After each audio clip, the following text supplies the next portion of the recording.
बात रखें। बहुत बहुत धन्यवाद साथियों। सबसे पहले तो आप सबका यहाँ समय निकालकर आने के लिए शुक्रिया।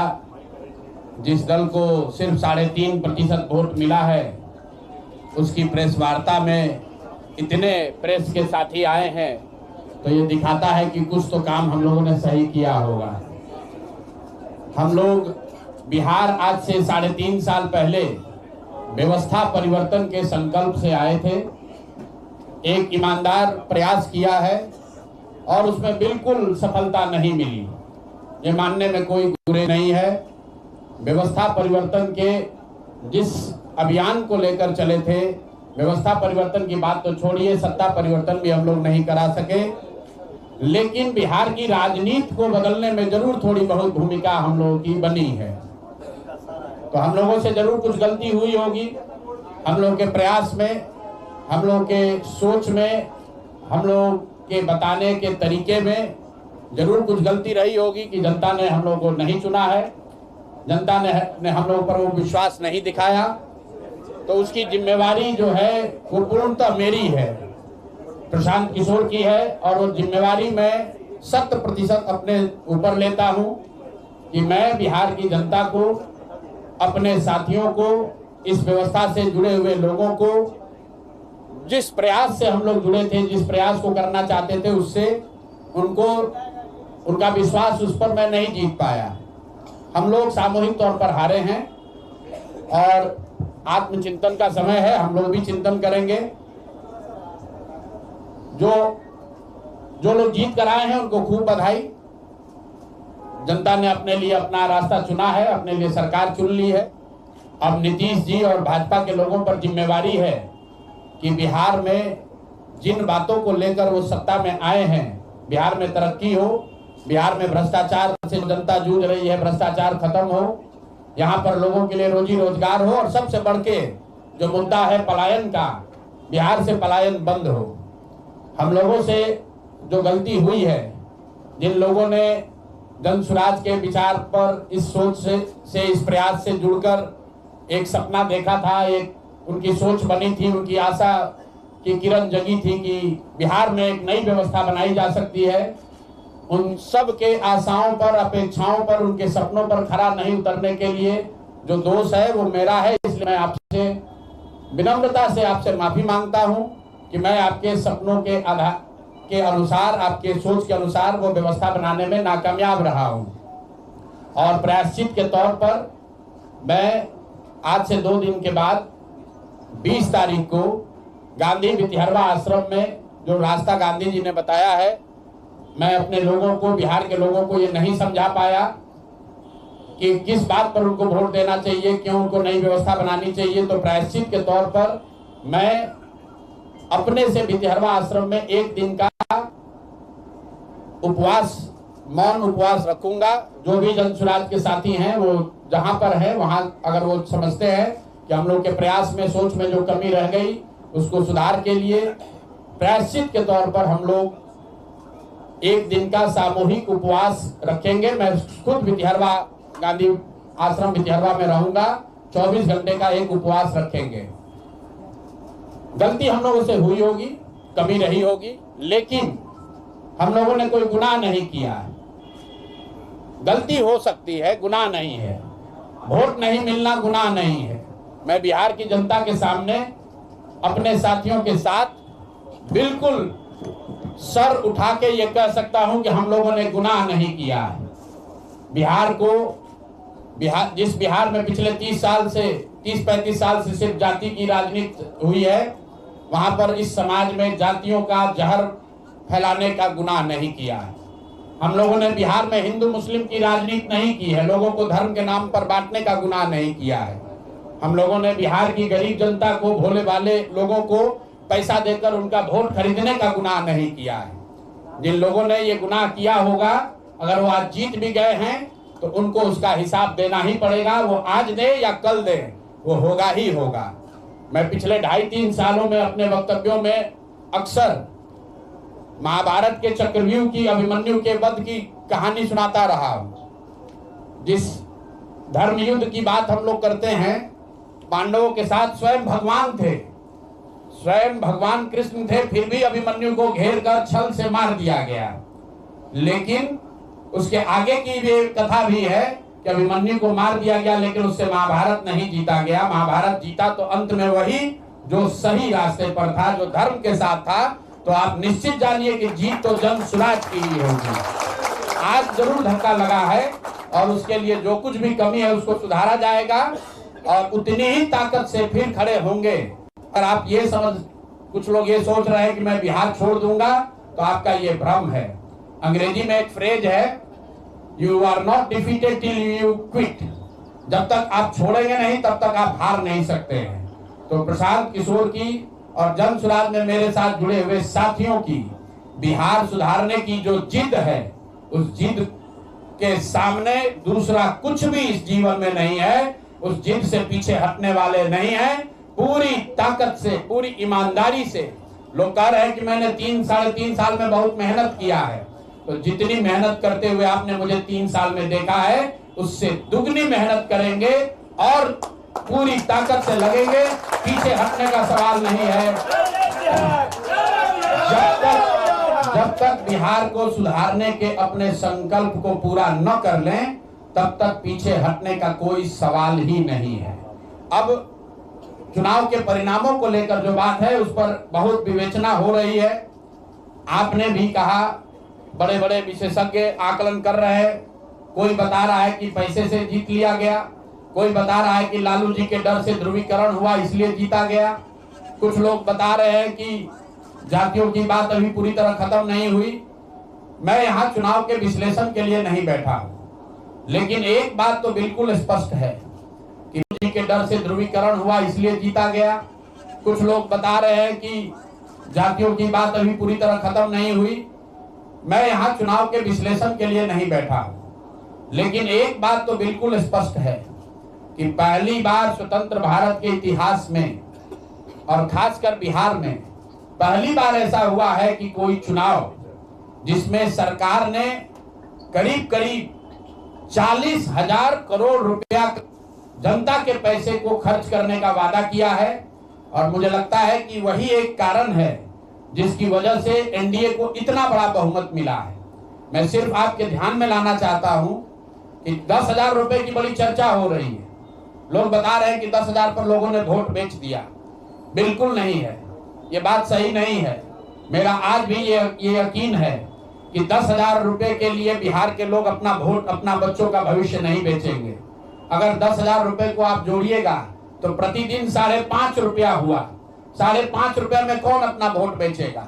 लोगों ने 10,000 रुपए के लिए सिर्फ वोट नहीं बेचा है। आपको देखने, जानने, समझने की जरूरत है। और इस पर ये बहस भी हो रहा है। सत्ता में जो लोग आए हैं वो कह रहे हैं भैया हम तो सरकारी योजना चला रहे थे।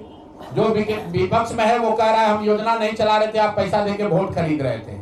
इसका कोई अंत नहीं है, इस बहस का कोई अंत नहीं है। चुनाव आयोग पर लोग टीका टिप्पणी कर रहे हैं, वो चुनाव आयोग का विषय है। बिहार के बेटा होने के नाते, बिहार के नागरिक होने के नाते मेरा बस एक ही प्रश्न है। हर विधानसभा क्षेत्र में 60 से 62,000 लोगों को कम से कम 10,000 रुपया सीधे तौर पर सरकार ने दिया है।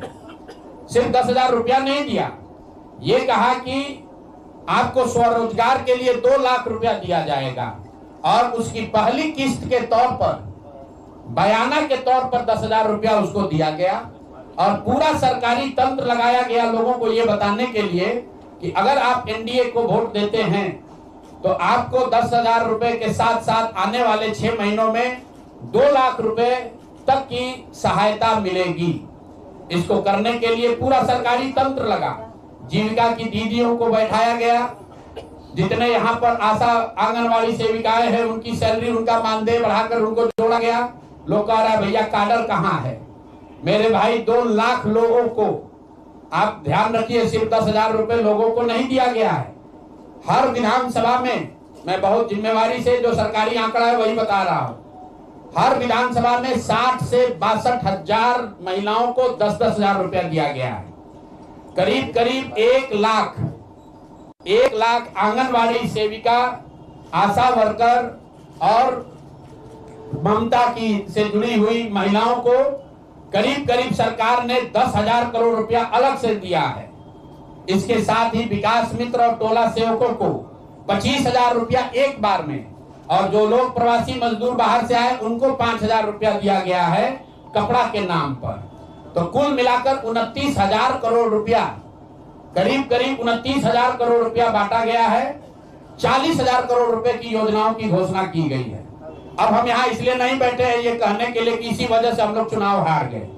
मेरा अब सीधा सरकार से एक आग्रह है कि आपने 2 लाख रुपए देने का वादा किया है, जनता ने आपको मत दे दिया, अब आप सत्ता में बैठे हैं, तो कृपा करके जो 1.5 लाख महिलाएं, 1.5 करोड़ महिलाएं हैं जिनको आपने 10,000 रुपया दिया है, उन सभी महिलाओं को अगले 6 महीने में 2 लाख रुपए तक देने की व्यवस्था कीजिए।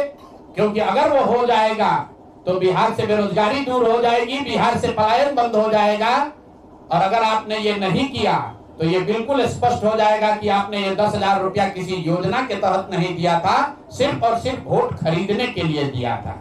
तो वोट खरीदने के लिए पैसा दिया गया है कि किसी योजना के तहत पैसा दिया गया है, सरकारी योजना के तहत, इसका प्रमाण इस बात पर है कि आने वाले 6 महीने में सरकार ने स्वरोजगार के नाम पर जो पैसा जारी किया है उस क्षेत्र में और पैसा और मदद जारी की जाती है या नहीं की जाती है। हम लोग एक भी विधायक न जीते कोई बात नहीं, जन सुराज, और कई लोगों का सवाल है नीतीश कुमार को 25 सीट आने की बात है, तो मैं आपके सामने घोषणा कर रहा हूँ कि जो 25 सीट हमने बात कही थी उस पर बिल्कुल कायम है। अगर नीतीश कुमार ने, उनकी सरकार ने ये वोट खरीदा नहीं है, अगर 1.5 करोड़ परिवार की गरीबी दूर हो जाए तो प्रशांत किशोर को विधायक बनने की, राजनीति करने की कोई जरूरत नहीं है, हम दूसरा काम कर सकते हैं। तो आपका अगर ये सवाल है कि 25 सीट की बात है, बिल्कुल 25 सीट से ज्यादा नीतीश कुमार को ना आना चाहिए था, ना आता। एक ही फैक्टर है, ये पैसा बांटकर जो वोट आपने खरीदा है, खरीदने का आप पर इल्जाम है। तो इसको आप इतने 20 साल से आप मुख्यमंत्री हैं, तो आप इस इल्जाम को धो दीजिए। अगले 6 महीने में 1.5 करोड़ लोगों को, 1.5 करोड़ परिवार को स्वरोजगार की व्यवस्था कर दीजिए। और अगर नहीं कीजिएगा तो हम लोग यहीं पर हैं। मैं आपके सामने एक नंबर जारी कर रहा हूं, मेरा अपना व्यक्तिगत ऑफिस का 91-216, 91-216। जितने लोग हैं जिनको भी 10,000 रुपया का बयाना नीतीश कुमार से यही कहा कि अपने बच्चों के लिए वोट दो, अच्छे लोगों को जिताओ, लोगों ने अपने हिसाब से अच्छे लोगों को जिताया है। जिन मुद्दों पर जिताया है उसका मैं स्वागत करता हूं कि स्वरोजगार ही सबसे ज्यादा जरूरी है। उसका वादा एनडीए की सरकार ने किया है, नीतीश कुमार ने किया है, और 10-10 हजार रुपया बानगी के तौर पर, एडवांस के तौर पर उन महिलाओं को दिया है। तो अब अगले 6 महीना में उन सब, हम लोग तो विधानसभा में है नहीं, जनता ने जो आदेश दिया है कि गांव-गांव घूमिए और लोगों की मदद कीजिए। तो जिनको भैया ये 2 लाख न मिले वो प्रशांत किशोर के पास चले आइए, जन सुराज के साथियों के पास आइए, आपकी आवाज बनकर, आपके साथ खड़े होकर ब्लॉक, पंचायत, डिस्ट्रिक्ट के ऑफिसेज में, सरकारी दफ्तरों में हम लोग चलेंगे। जरूरत पड़ेगा नीतीश कुमार के पास चलेंगे, क्योंकि उन्होंने कहा है कि 10,000 रुपया बयाना ले लीजिए, जब मैं जीत कर आऊंगा आपको 2-2 लाख रुपए दूंगा, ताकि सब लोग अपने पैर पर खड़े हो जाएंगे। तो जन सुराज के लोग अब ब्लॉक में, और जिन लोगों ने, आपने सुना होगा सहारा में लोगों को कहा गया पैसा डबल हो जाएगा, सहारा के जिन लोगों ने एजेंट बनकर, समाज के कई लोगों ने सहारा में पैसा जमा कराया, सहारा वाले भाग गए तो लोग एजेंट को खोज रहे हैं। तो जो सरकारी अफसर नेतागिरी कर जिन लोगों ने किया है, सरकार की ओर से आश्वासन दिया है कि हम लोग आपको रोजगार देंगे, 2 लाख रुपया देंगे, जो जिन जीविका की दीदियों ने एक महिला को जाकर समझाया है, बूथ पर बैठकर वोट दिलवाया है, सिंबल सिखाया है, क्रमांक संख्या बताया है, वो जीविका की दीदियों की जिम्मेवारी है कि जिनको आपने ये काम कराया है, जिनके बच्चों का भविष्य आपने 10,000 रुपया में आपने सौदा कराया है, उनको पैसा मिले। और अगर वो 2 लाख रुपया नहीं मिलेगा तो 6 महीने का समय है, 6 महीने के बाद हर वो व्यक्ति जिसको पैसा नहीं मिले उसके लिए जन सुराज का, प्रशांत किशोर का दरवाजा खुला हुआ है। आप आइए, हम लोग आपकी आवाज बनेंगे, आपके साथ खड़े होंगे। हम लोग विधायक सांसद नहीं है, लेकिन समाज में हमारी ताकत जो आवाज है, आपके आशीर्वाद से वो आवाज आपके साथ जोड़ेंगे और हर हालत में आपको ये 2 लाख रुपया मिले, इसकी लड़ाई को जारी रखेंगे। दूसरी बात जो कह के मैं खत्म करूंगा, चुनाव से पहले सरकार के भ्रष्टाचार को लेकर, भ्रष्टाचारी मंत्रियों को लेकर इसी जगह पर हम लोगों ने कई प्रेस कॉन्फ्रेंस किए हैं। नीतीश कुमार को कभी व्यक्तिगत तौर पर बेईमान नहीं बताया गया है, भ्रष्ट नहीं बताया गया है, लेकिन हम लोगों का ये मानना था कि नीतीश जी का स्वास्थ्य अच्छा नहीं है, अगल बगल के लोग लूट रहे हैं, चला रहे हैं। अभी परिणाम आए हैं, नीतीश जी को देखकर लग रहा है कि नीतीश जी बिल्कुल स्वस्थ दिख रहे हैं। तो अब मेरी उनसे अपेक्षा है कि 2 दिन के बाद अभी मंत्रिमंडल बनने वाला है। कल प्रधानमंत्री जी ने भी कहा है कि बहुत बड़ी जिम्मेवारी है, हम लोग इलेक्शन मोड में नहीं, इमोशनल मोड में हैं। तो उसी इमोशनल मोड में मेरी आपसे अपेक्षा है कि भारतीय जनता पार्टी की लीडरशिप और नीतीश कुमार एक ऐसा स्वच्छ मंत्रिमंडल बनाएं जिसमें कोई दागी मंत्री न हो, कोई भ्रष्टाचारी न हो। जनता ने आपको सरकार बनाने का मैंडेट दिया है, भ्रष्टाचार करने का, भ्रष्टाचारियों को सरकार में शामिल करने का मैंडेट नहीं दिया है, भ्रष्टाचार करने का मैंडेट नहीं दिया है, लूटने का मैंडेट नहीं दिया है। तो मैंडेट, बिल्कुल मैंडेट का सम्मान है। जनता लोकतंत्र है, जनता मालिक है, जनता ने जिनको सत्ता में बैठाया है वो सत्ता में बैठे, लेकिन सत्ता में बैठकर लूटने का मैंडेट जनता ने नहीं दिया है। तो मेरी अपेक्षा है कि नीतीश जी, माननीय प्रधानमंत्री मोदी जी, अमित शाह जी, जिन्होंने बिहार की जनता को बताया है कि हम आपका विकास करेंगे, आपके बच्चे अब गुजरात नहीं जाएंगे मजदूरी करने, तो भाई अब आपकी जिम्मेवारी है ऐसा मंत्रिमंडल बनाइए ताकि बिहार के लोगों का पलायन बंद हो, यहाँ से बेरोजगारी खत्म हो, और जो पिछले 5 साल से लोग भ्रष्टाचार से जूझ रहे हैं वो आगे भ्रष्टाचार न हो। मेरी बात यहाँ खत्म हुई। अब आपके जो सवाल हैं वो आप सवाल कर सकते हैं। बहुत बहुत धन्यवाद।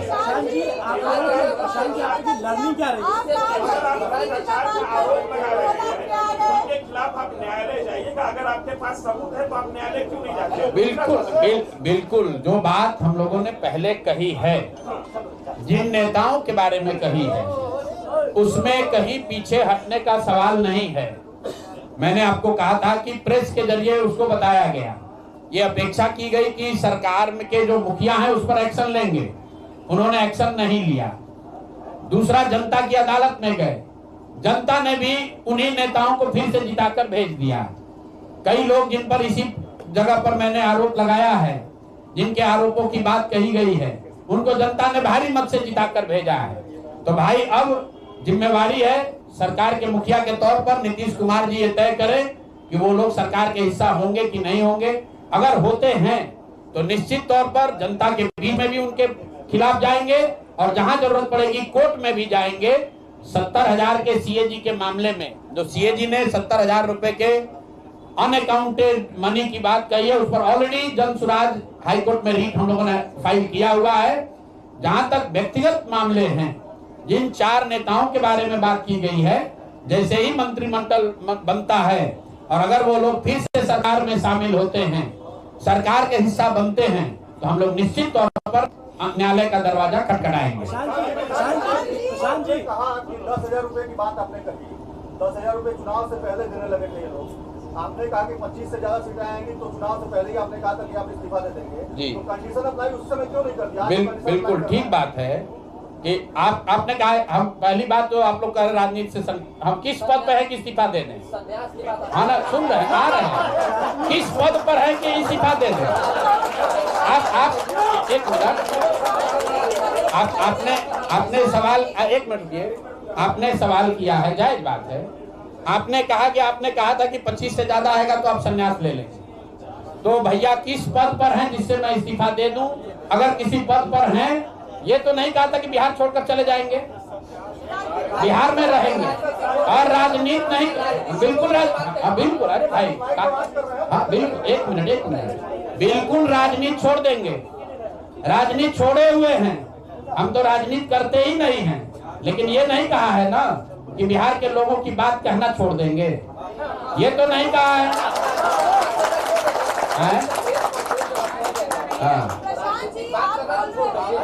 नहीं। आप ऐसा है, हमने कहा कि अगर 25 से ज्यादा सीट आएगा तो राजनीति छोड़ देंगे, बिल्कुल बात पर कायम है। लेकिन ये तो नहीं कहा कि ये 30,000 करोड़ रुपया में वोट खरीदेंगे। अब आप कह रहे नहीं, वोट उन्होंने नहीं खरीदा है, तो हमने कहा अगर नहीं खरीदा है तो 2 लाख रुपया दे दीजिए, हम बिल्कुल छोड़ देंगे।